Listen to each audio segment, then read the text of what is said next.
Who's good, potato? Spin the leak here, and this time around, I'm gonna suck some coffee.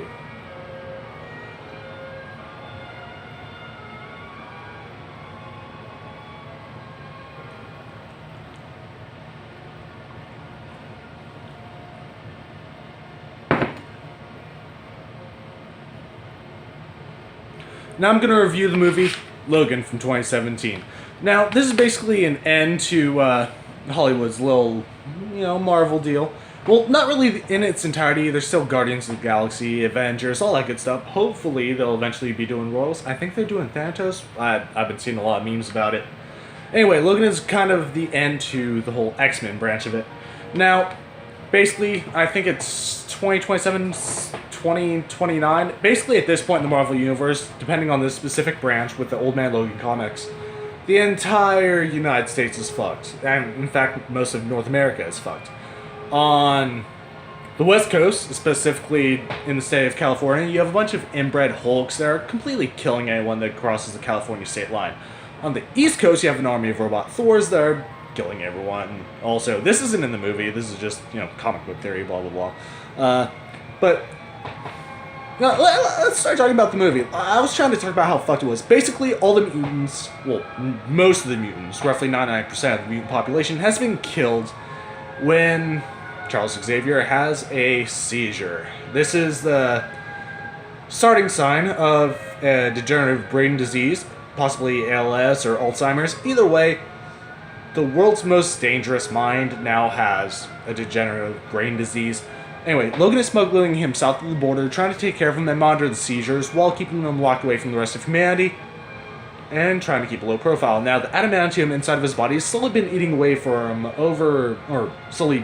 away at him over the course of his entire life. Well, not entire life, but since he got that shit put in, Weapon X program and all that shit, which I want to see a Weapon X exclusive movie at some point. That is something people would fucking dump money to see. But yeah, it's finally catching up with him after the countless centuries and wars that he's been in, and his healing factor is just not going to cut it. He is slowly withering away and dying. Now, a new string of mutants comes along, made in labs, and that's where I'm going to cut it off. That's where I'm going to cut off the story. Because from there on, it starts getting into spoilers, all this stuff starts going crazy. I'll tell you this.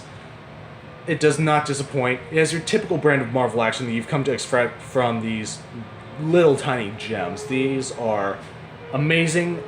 The environment is completely destroyed. It's vicious without being too gory. It is just the right amount of action. And at the same time, it's got a little bit of heart in it.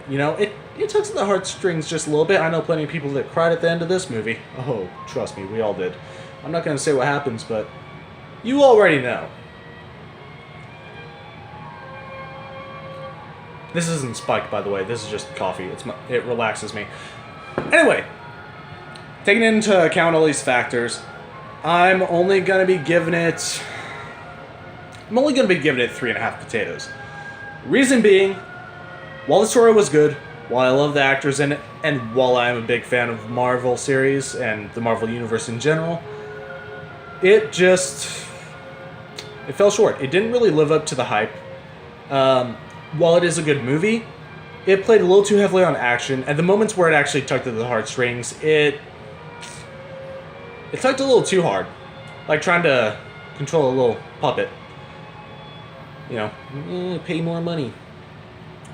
That aside, 3.5 potatoes isn't bad. That's out of 5. Goes without saying. But this is still a good movie.